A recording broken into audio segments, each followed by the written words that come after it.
السلام عليكم ورحمة الله.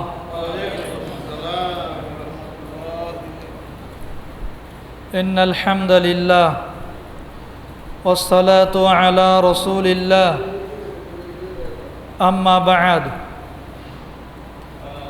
عن أنس بن مالك رضي الله تعالى عنه عن رسول الله صلى الله عليه وسلم قال: رصوا صفوفكم وقاربوا بينها وحاذوا بالأعناق فوالذي نفسي بيده إني لأرى الشيطان يدخل من خلال الصف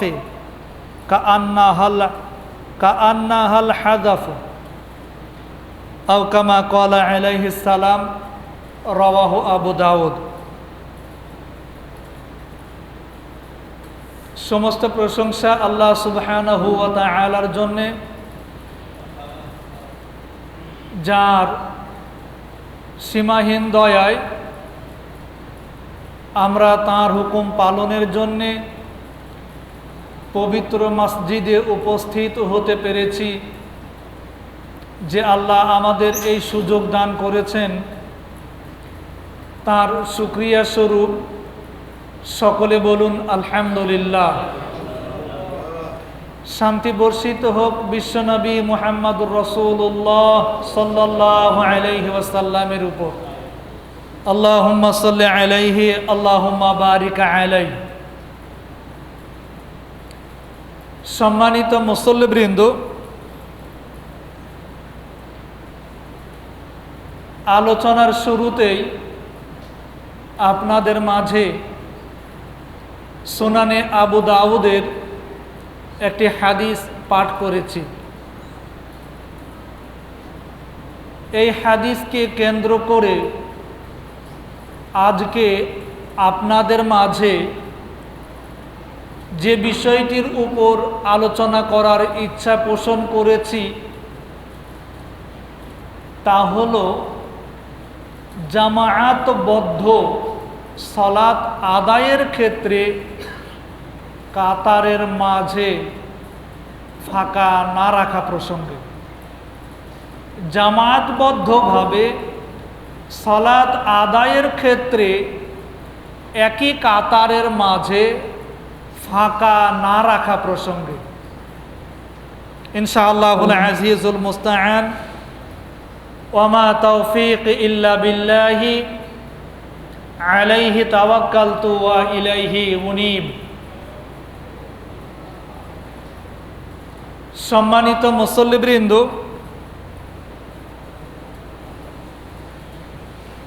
যে হাদিসটি পাঠ করেছি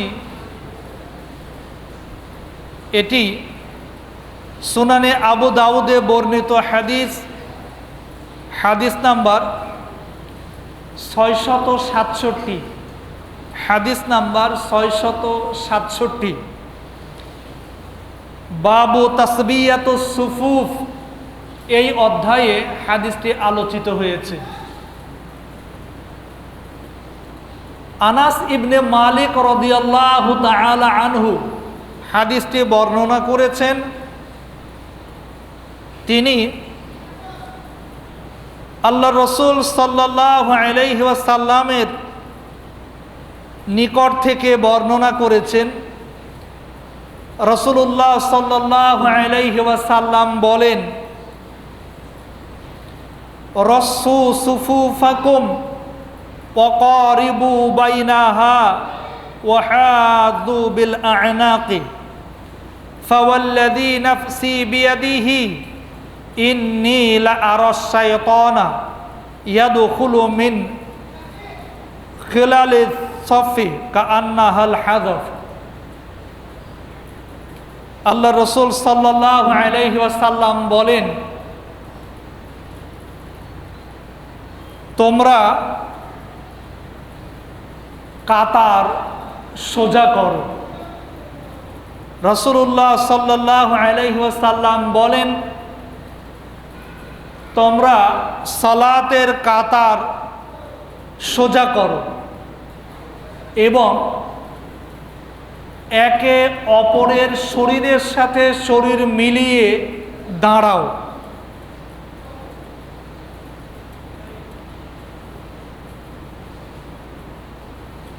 রাসূলুল্লাহ সাল্লাল্লাহু আলাইহি ওয়াসাল্লাম বলেন,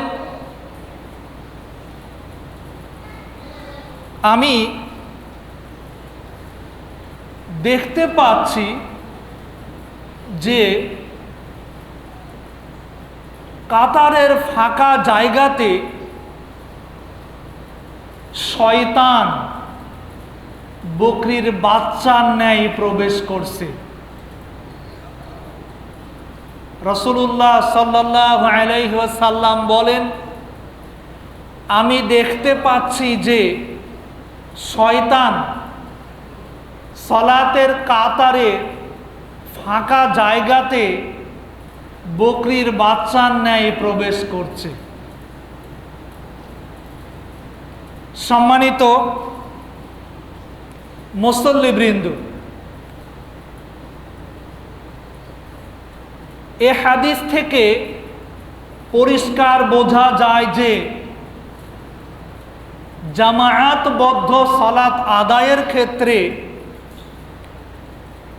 একই কাতারের মাঝে কোনো প্রকার জায়গা ফাঁকা রাখার সুযোগ নেই।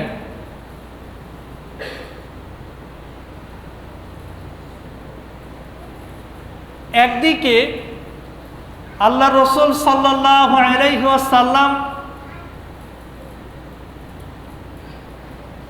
একই কাতারের মাঝে ফাঁকা না রাখতে বলেছেন, অপরদিকে কাতারের মাঝে জায়গা ফাঁকা থাকলে সেই ফাঁকা স্থানে শয়তান প্রবেশ করে।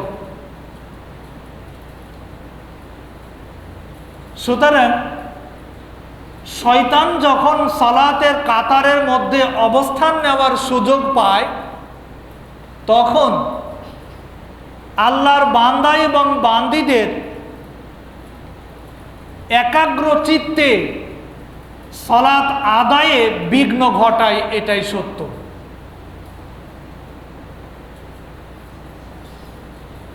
সুতরাং একই কাতারে কোনো প্রকার জায়গা ফাঁকা রাখার সুযোগ নাই। রাসূল সাল্লাল্লাহু আলাইহি ওয়াসাল্লাম এ বিষয়ে নিষেধাজ্ঞা জারি করেছেন।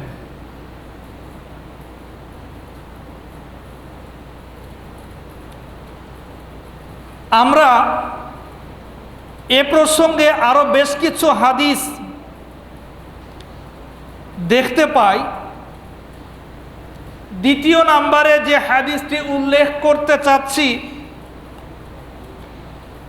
এটিও সুনানে আবু দাউদের হাদিস, একই অধ্যায়ে বর্ণিত হাদিস, হাদিস নাম্বার 662। হাদিস নাম্বার 662, বাবু তাসবিয়াতুস সুফুফ, এ অধ্যায়ে হাদিসটি বর্ণিত হয়েছে। এটি আবুল কাসিম আল জাদালি থেকে বর্ণিত হাদিস। তিনি বলেন, আমি নু'মান ইবনে বাশির রাদিয়াল্লাহু তাআলা আনহুকে বলতে শুনেছি,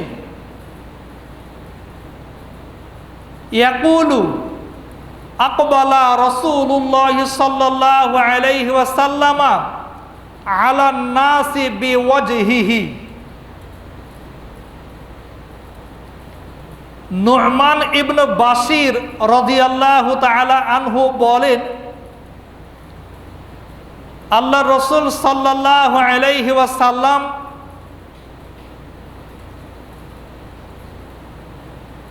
সালাতে সমবেত লোকদের দিকে ঘুরে তাকাতেন, অর্থাৎ জামাতে যারা উপস্থিত হয়েছেন রসুল সাল্লাল্লাহু আলাইহি ওয়াসাল্লাম তাদের দিকে মুখ করে তাকাতেন। অতঃপর তিনি বলতেন, আকিমু সুফুফাকুম, তোমরা তোমাদের কাতার সমূহকে সোজা করো, তোমরা তোমাদের কাতার সমূহকে সোজা করো। রাসূলুল্লাহ সাল্লাল্লাহু আলাইহি ওয়াসাল্লাম এই কথাটি 3 বার বলতেন। যদিও আমরা অধিকাংশ সময় একবার বলে থাকি, কিন্তু আল্লাহ রসুল সাল্লাল্লাহু আলাইহি ওয়াসাল্লাম এ কথাটি 3 বার বলতেন, তোমরা তোমাদের কাতার সমূহ সোজা করো।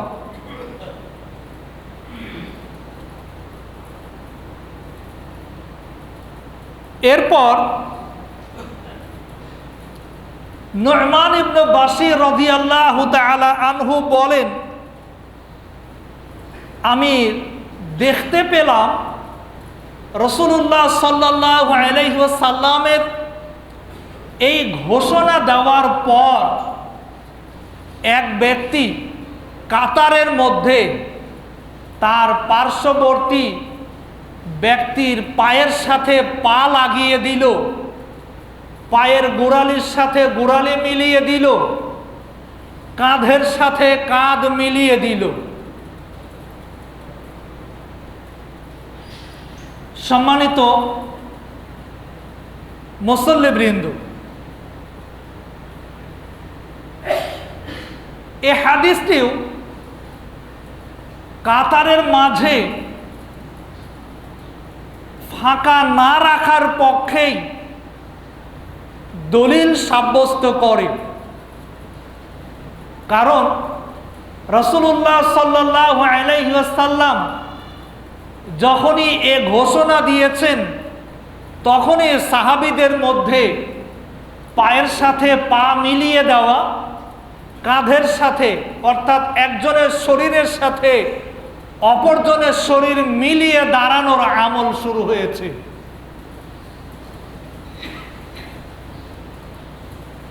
কাজেই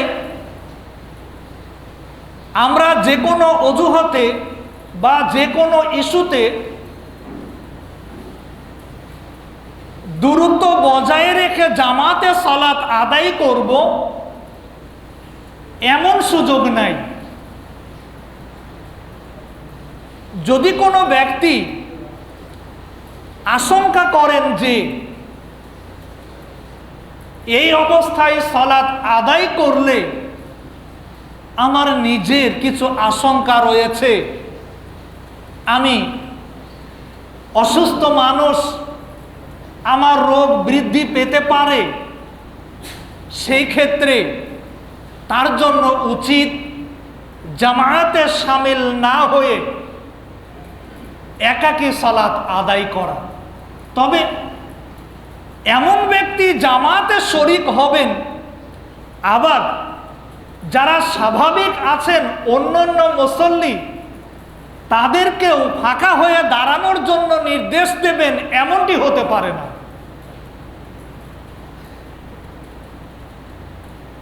যেমন আমরা এ বৎসরে দেখেছি, করোনা মহামারীকে কেন্দ্র করে বেশ কিছুদিন মসজিদে মুসল্লিদের জামায়াতে সালাত আদায় বন্ধ রাখা হয়েছিল। এটার সপক্ষে দলিল আছে। সহিহ বুখারীর 666 নম্বর হাদিস এর সপক্ষে দলিল প্রমাণ করে। আল্লাহ রসুল সাল্লাল্লাহু আলাইহি ওয়াসাল্লাম প্রচণ্ড শীত এবং বর্ষণের কারণে মুয়াজ্জিনকে বলে দিতেন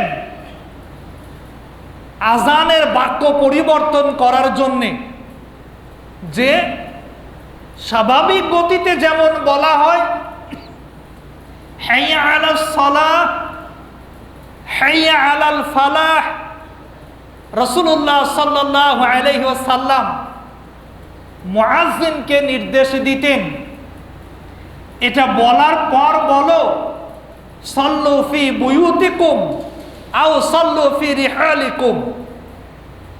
প্রচন্ড ঠান্ডা এবং মুষলধারে বৃষ্টি হচ্ছে, এমতো অবস্থায় তোমরা যে যেখানে অবস্থান করছো সেখানে সালাত আদায় করে নাও। সুতরাং বিশেষ সমস্যার কারণে, যেটাতে মানুষের সীমাহীন দুর্ভোগের সম্ভাবনা রয়েছে, এমতো অবস্থায় জামাতে সালাত স্থগিত, এটা সুন্নাহ সমর্থিত। কিন্তু জামাতে শরিক হয়ে ফাঁকা হয়ে দাঁড়ানো, একই কাতারের মধ্যে পরস্পরের সাথে পরস্পরের কোনো সম্পর্ক নাই, দূরে দূরে দাঁড়ানো, এর সপক্ষে এখন পর্যন্ত একটি হাদিসও উত্থাপিত হয় নাই। এখন পর্যন্ত এর সপক্ষে একজন মানুষ একটি হাদিসও দেখাতে পারে নাই।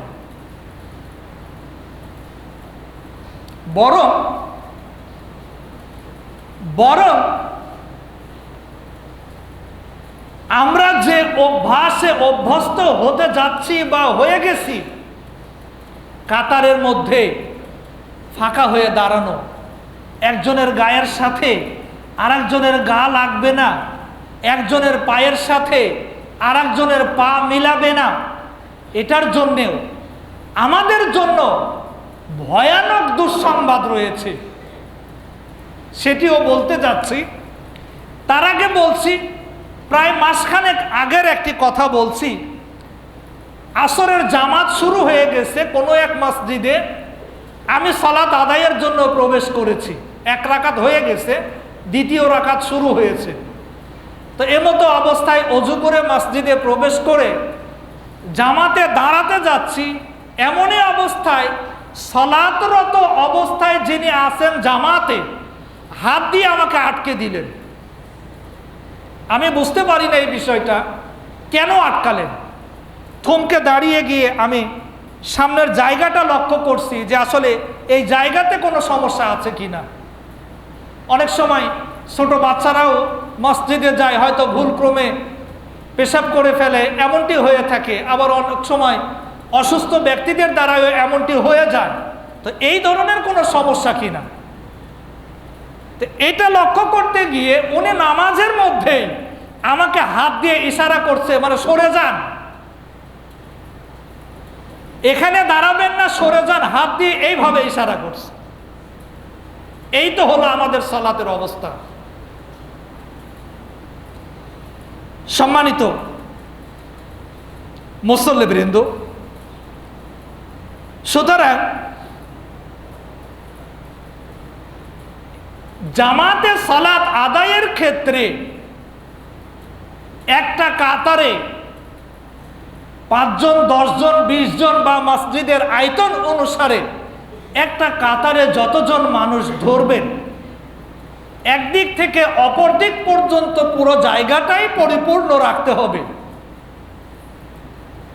অনেক সময় দেখা যায় যে কোন মুসল্লি একটু সুন্দর পোশাক পরে, দামি পোশাক পরে নামাজে এসেছেন, জামাতে দাঁড়িয়েছেন, কিন্তু তিনি যার পাশে দাঁড়াতে যাচ্ছেন তিনি একজন গরিব মানুষ, একজন দিনমজুর, রিক্সা চালক, ভ্যান চালক। সালাতের সময় হয়েছে, কাজের বিরতি দিয়ে অজু করে মসজিদে ঢুকেছেন। এখন এই শ্রেণীর মানুষগুলো, কিছু বিত্তশালী মানুষগুলোর আচরণ দেখা যায় যে আমি এত দামি পোশাক পরে এসেছি, এত সুন্দর পোশাক পরে এসেছি, আর এই লোকের সাথে, শরীরের সাথে শরীর মিলিয়ে দাঁড়াবো, এটা কেমন দেখায়, আমার কাপড় নোংরা হবে, কাপড় নষ্ট হবে, ইত্যাদি চিন্তা চেতনা নিয়ে আমরা এই দূরত্ব বজায় রাখি।